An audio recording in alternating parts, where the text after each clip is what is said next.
தொடர்ந்து மேலும் ஒரு அண்மைச் செய்தியை பார்த்துக் கொண்டிருக்கிறோம். மாணவர்களுக்கு தடகள போட்டியில் பங்கேற்க அனுமதி வழங்கப்படவில்லை என்று மாணவர்கள் புகார் தெரிவித்த நிலையில் தற்போது அது துணை முதலமைச்சர் உதயநிதியுடைய தலையீட்டின் காரணமாக கடைசி நேரத்தில் மாணவர்களுக்கு தற்போது அனுமதி கிடைத்திருக்கக்கூடிய அண்மை தகவல் வெளியாகியிருக்கிறது. மத்திய பல்கலைக்கழகம் ஒன்றில் படிக்கக்கூடிய மாணவர்களுக்கு கடைசி நேரத்தில் அனுமதி வழங்கப்பட்ட விவகாரம் தொடர்பாக நியூஸ் 18 தமிழ்நாடு சற்று நேரத்திற்கு முன்னதாக செய்தி வெளியிட்டிருந்தது. இந்த நிலையில் இன்று காலை மாவட்ட ஆட்சியர் அவர்கள் நேரில் சந்தித்து முறையிட்டிருந்தனர். அந்த விவகாரத்தில் தமிழ்நாடு துணை முதலமைச்சர் உதயநிதி ஸ்டாலின் இந்த விவகாரத்தில் தலையிட்டு மாணவர்களுக்கு அனுமதி கிடைக்க வழிவகை செய்திருப்பது குறிப்பிடத்தக்கது.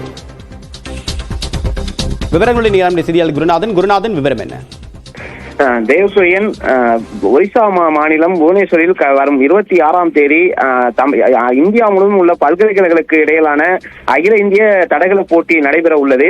இந்த போட்டியில் கலந்து கொள்வதற்காக தஞ்சாவூர் தமிழ் பல்கலைக்கழகத்தை சேர்ந்த 15 மாணவர்கள் தகுதி பெற்றுள்ளனர். இதனையடுத்து அவர்கள் அங்கு செல்வதற்காக கடந்த 2 மாதங்களுக்கு முன்பே டிக்கெட் ரயிலில் முன்பதிவு செய்து இன்று பிற்பகல் 1:30 அளவில் ரயிலில் புறப்பட வேண்டிய நேரத்தில் நேற்று பல்கலைக்கழகத்தில் நடந்த மாணவர்களிடையே சிறு தகராறு ஏற்பட்டுள்ளது. இதனால் துணைவேந்தர் பொறுப்பு இருக்கும் சங்கர் என்பவர் மாணவர்கள் யாரும் விளையாட்டு போட்டிக்கு செல்லக்கூடாது என தடை விதித்ததாக கூறப்படுகிறது.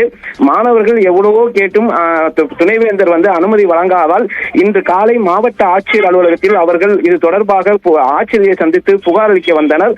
ஆனால் ஆட்சியர் அலுவலகத்தில் இல்லாதால் மாணவர்கள் என்ன செய்வது என்று ஒரு பதட்டமான சூழலில் இருந்தனர். அதாவது நேரம் நெருங்க ரயிலுக்கான நேரம் அதிகமானதால் அவர்களுக்கு என்ன செய்வது என்று தெரியாதால் இந்த செய்தி என்பது வெளியாகி பெரும் சர்ச்சை ஏற்படுத்தியது. இதனை அடுத்து இந்த சம்பவம் தொடர்பாக தமிழ் வளர்ச்சித்துறை அமைச்சர் உடனடியாக துணைவேந்தரிடம் தொடர்பு கொண்டு இந்த விவகாரம் தொடர்பாக கேட்டறிந்தார்.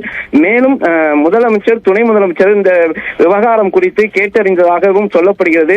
உடனடியாக மாணவர்கள் அதற்கான நடவடிக்கை எடுக்கும்படி துணை முதல்வர் நேரடியாக மாவட்ட ஆட்சியரை தொலைபேசியில் தொடர்பு கொண்டு உத்தரவிட்டுள்ளார். இதனை அடுத்து மாணவர்கள் அனைவரும் உடனடியாக புறப்படுவதற்கான அனுமதி வழங்கப்பட்டது. இதனை அடுத்து கடைசி நேரத்தில் மாணவர்கள் அவசரமாக ஒடிசா மாநிலத்திற்கு செல்வதற்காக தயாராகி அவர்கள் புறப்பட்டு சென்றனர். ஏற்கனவே அவர்கள் முன்பதிவு செய்திருந்த ரயில் புறப்பட்டு விட்டதால் அவர்கள் மாற்று ரயிலில் ஒடிசா செல்வதற்காக அவர்கள் புறப்பட்டு சென்றனர். தேவப்பிரியன், தகவலுக்கு நன்றி குருநாதன். நடக்கிற யூனிவர்சிட்டி மேட்சுக்கு போறதுக்கு மறுப்பு தெரிவிச்சிருந்தாங்க. இப்ப நாங்க நேத்து நைட்டு 11 மணி வரையும் இப்ப காலையில இருந்து இங்கதான் கலெக்டரேட்ல இங்கே இருந்து நாங்க ரொம்ப கோரிக்கை வச்சோம், எங்களை அனுமதிங்கன்ட்டு.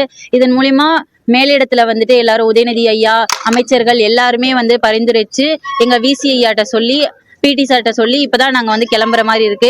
அகில இந்திய தடகள போட்டிக்கு அனுப்பாம இருந்தாங்க சார். அதுக்கு நாங்க பர்மிஷன் கேட்டு இங்க மாவட்ட ஆட்சியர்கிட்ட கம்ப்ளைண்ட் பண்ணியிருந்தோம் சார். அதுக்கு நாங்க ஹையர் ஆஃபீஸியல்கிட்ட அவங்க பேசினாங்க சார். உதயநிதி ஸ்டாலின் சார் எல்லாருமே பேசினாங்க சார். அவங்களோட ஆணைக்கிடங்க எங்களை போக சொல்லியிருக்காங்க விசி சார் எல்லாம். ஆனால் எங்களுக்கு ரொம்ப உதவியா இருந்த ஸ்டாலின் சாருக்குலாம் ரொம்ப நன்றி சார். தடகள போட்டியில் பங்கேற்க அனுமதி கிடைக்காதன் காரணமாக மாவட்ட ஆட்சியரை இன்று சந்திக்க முயன்ற மாணவர்களுக்கு துணை முதலமைச்சர் உதயநிதி தலையீட்டின் காரணமாக அனுமதி வழங்கப்பட்டிருக்கிறது. தொடர்பான அண்மை தகவலை பார்த்தோம்.